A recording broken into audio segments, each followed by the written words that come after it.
Hello everyone, we are studying the chapter of flower, and in the previous session you have studied about the characteristics of flower, then the different parts of a flower. We have studied about the thalamus, the pedicel, and the outermost roll, that is the calyx and corolla, which are the non-essential parts of the flower. And today we will study about the essential parts of the flower, that is androecium and gynoecium. So androecium, inner to and above the petals are present male reproductive organs called the stamens. You can see here in the diagram of flower, children, these are the sepals, these are the petals which are brightly colored, sepals are green in color, and here you can see the male reproductive part of the plant, that is the stamens. They are collectively known as the androecium. The stamens are present either in a single or more rolls. Either these stamens are present in a single roll or it may be in more rolls. Each stamen may be regarded as a highly modified leaf called microsporophyll. Each stamen, see here, you can see the diagram of a stamen, and each stamen can be regarded as a highly modified leaf, and it is called as microsporophyll. A typical stamen is differentiated into two parts. See, this is the diagram of a stamen you can see here, and it is divided into two parts. Filament, see here, this long part, this is known as the filament, and this portion is known as the anther. The filament is a long stalk. See, as you can see here in the diagram, it is a long stalk. It supports a fertile head called anther. See here above this filament, you can see a head-like structure, and this head-like structure is known as the anther. So the function of the filament is to support a fertile head called anther. This is the function of the filament. The two anther lobes are attached at the back by a small connective. You can see here, these are the two lobes of the anther, and they are connected with each other from the back side by a tube. That tube is known as the connective. Each anther consists of two lobes. See, this is one, this is the second lobe. Two lobes are present in the anther. Each lobe is differentiated into two chambers. See, this is one anther lobe, this is the another anther lobe, and each anther lobe consists of two chambers. Here you can see the structure of a pollen sac. You can see here, these are the two lobes. This is one lobe of the anther, this is the another lobe. Each lobe has two chambers, and inside this chamber you can see the pollen grains. See here, each lobe is differentiated into two chambers. See, this is one lobe and this is another lobe. Each lobe has two chambers, and these two chambers and has pollen. These two chambers are known as pollen sac, which are filled with the pollen grains. So function of the pollen sac is to carry or contain the pollen grains. The wall of the pollen grain is made up of two layers. See here, these are the two lobes of anther, and each anther lobe has two pollen sacs which are filled by the pollen grains. Now the pollen grain is made up of two layers. We can see pollen grain has two layers. Exine, that is the outermost layer. It is the outer, ornamented, protective, cutinized and rough layer. So exine is a rough layer. It often bears a spiny outgrowth. So it is a rough structure. Intine, it is thin, delicate cellulose layer that grows into the pollen tube. So exine is rough because of these spiny outgrowths, but intine is smooth, it is thin, delicate, made up of cellulose, and it grows into a pollen tube. Filaments are attached in different manners with the anther, and accordingly they are classified. Now this filament is attached to the anther. See here, the filaments are attached to the anthers in different ways, and according to their attachment, they are named differently. See, first one is the basifixed filament attached to the base of the anther. See here, the filament is attached to the base. These are the two anther lobes and they are attached at the base. So this is known as the basifixed. Example is mustard and radish. Adnate, another arrangement, that is attachment, that is adnate. Filament extending throughout the length of the anther in between the two lobes from base to apex or continuous with connective. Example, that is magnolias. In adnate arrangement, you can see the filament and these anther lobes, they are attached on either side of this filament. So this type, throughout the length they are attached to the filament, and this type of arrangement or attachment is known as adnate. Dorsifixed, filament attached to the back of the anther. See here, the filament is attached at the back of the anther. These are the two anther lobes and both the anther lobes are fixed to each other. They are joined to each other and they are fixed at the back, and this type of arrangement is known as dorsifixed. Example is acacia. Versatile, the filament attached to the back of an anther by a sharp point, leaving the anther free to swing. In versatile arrangement, what happens? See, it is also attached at the back here by a sharp point, but both the anther lobes, they are free so that they can swing. Here it is not swinging, they are attached, but here it is, they are free and they can swing. So this type of arrangement is known as the versatile, and it is found in paddy and grasses. The stamens exhibit great diversity with respect to the fusion, their attachment to different roles and size. Accordingly, they are categorized into the following types. See, this stamens show a great diversity with respect to their fusion, how they are fused, their attachment to different roles, how they are attached to the different roles, and accordingly they are named.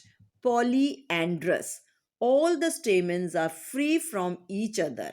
Their filaments may be of same or different size. See, this is one anther, this is another anther. They are all free from each other, and this type of arrangement is known as polyandrous. Example is brassica. Monoadelphous, the filament of all the stamens fuse into a staminal tube, but their anthers are free. See, filaments of the stamens fuse into a staminal tube. All the filaments, this is a filament, you can see here. So all the filaments, they fuse into a staminal tube. Here, you can see here. All the filaments are fused and they form a tube-like structure, that is the staminal tube, but the anthers are free. So this type of arrangement is known as monoadelphous, and you can see in China rose and cotton. Diadelphous, the filaments of stamens fuse in two bundles, but the anthers are free. Example, pea and sesbania. Diadelphous, the filaments of the stamens fuse into two bundles. You can see here, diadelphous, two bundles. This is one bundle and another one, this is free. This is another bundle, and all these anthers, they are free from each other. You can see here, these two tubes are there. So it is this type of arrangement is known as diadelphous. Polyadelphous, the filaments of stamens unite to form more than two bundles. In diadelphous, we have seen two bundles are there, but in polyadelphous, the filament of the stamens unite to form more than two bundles. Example is silk cotton or the citrus. Here you can see, here two bundles are there in diadelphous, but here many bundles are here, but the stamens, this type of arrangement is known as polyadelphous. Then the next type of attachment or arrangement, we can say syngenetious. The filaments are free, but the anthers of all the stamens unite together forming a cylindrical tube around the style. Example you can is in sunflower. See here, all the filaments are free. These are the filaments. In all the other example, this you have seen, the stem filaments are fused or they are joined to form either one bundle or two bundle or more than two bundles. But here all the filaments are free.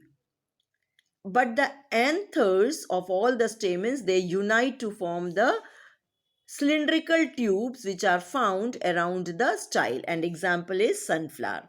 So these are the different types of attachment or arrangements of the stamens. Now function. The anther produces pollen grains which contain the male gametes. So we have seen the anthers, they contain the pollen grains, they produces the pollen grains, and pollen grains, they contain the male gamete.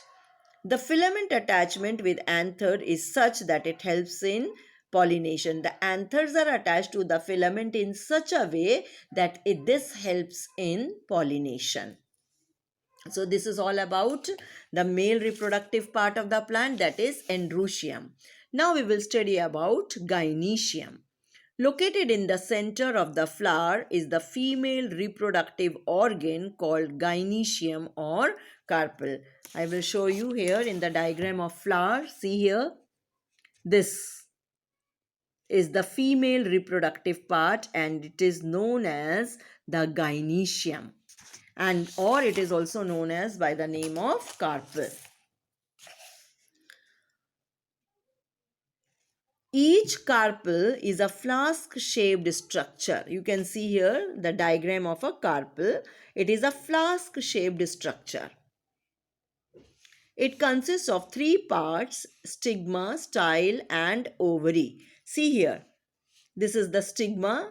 This is the long tube. This is known as the style, and the solen portion is known as the ovary. Now, stigma. It is the tip of the carpel which is slightly swollen and usually sticky. It is meant for receiving pollen grains and their germination. Now, this stigma, it is the carpel. This is collectively stigma, style, and ovary. Collectively, it is known by the name of carpel. And stigma, it is the tip of the carpel, which is slightly swollen. You can see here, and it is sticky. And its function, right, underline it, its function is meant for, it is meant for receiving pollen grains and their germination. So the main function of the stigma is to receive the pollen grains and helps in the germination of the pollen grains. Style, it is a long tubular stalk that connects stigma with the ovary. Now see here, this is a long tube-like structure, tubular structure. This long tubular structure is known as the style. And what is the function of the style? See here, it connects stigma with ovary. See, stigma and ovary are connected together by this long tubular structure or stalk. This is known as the style. Ovary, it is the swollen basal part of the carpel. See here, this is the swollen or the basal part of the carpel. The ovary may be divided into either a single chamber. Either the ovary has single chamber. If it has only one chamber, it is known as unilocular, or if it has many chambers, it is known as multilocular. Each chamber contains one or more rounded egg-like structures called ovules, which on maturity produces the seed. See here, this ovary contains ovules. These ovules, and when these ovules become mature, they produces the seed. So ovules changes into seeds. Each ovule encloses a large oval structure called the embryo sac. As the anther has pollen sac, in the same way, this ovule has embryo sac. So ovary contains the ovule, and the ovule on maturity they produces the seed. Each ovule encloses an embryo sac. As the anther encloses the pollen sac, in the same way this embryo this ovule encloses a large oval structure called the embryo sac. Now, the function of this gynoecium, the hollow cavity of ovary contains the ovule. So, the ovules are present inside the ovary. Each ovule contains an egg cell.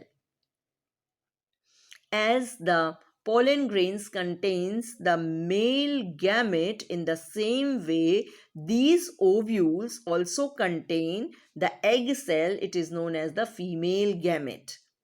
The position and length of style bearing stigma is such that it helps in the pollination. See, they are so the length of the, see here, the position and length of the style is such that it helps in pollination. The stigma is structurally adapted to receive or trap the pollen grain. So main function of the stigma is to receive or trap the pollen grains, or we can say it is the landing place for the pollen grains. So this is the fifth B part of the chapter flower, and children go through it, learn all these terms, learn the examples, and you will get the assignment. When you will get the assignment, you write down the assignment and see all these, learn this diagram of flower also, labeling of the flower you learn, all the functions of each part, calyx, corolla, this androecium and gynoecium, you learn the functions of each part, then the arrangements or the attachments of the filament. All these you have to learn carefully, children, and prepare it. And in the next part, that will be the C part or the third part of this chapter, we will do it afterwards. So thank you and bye.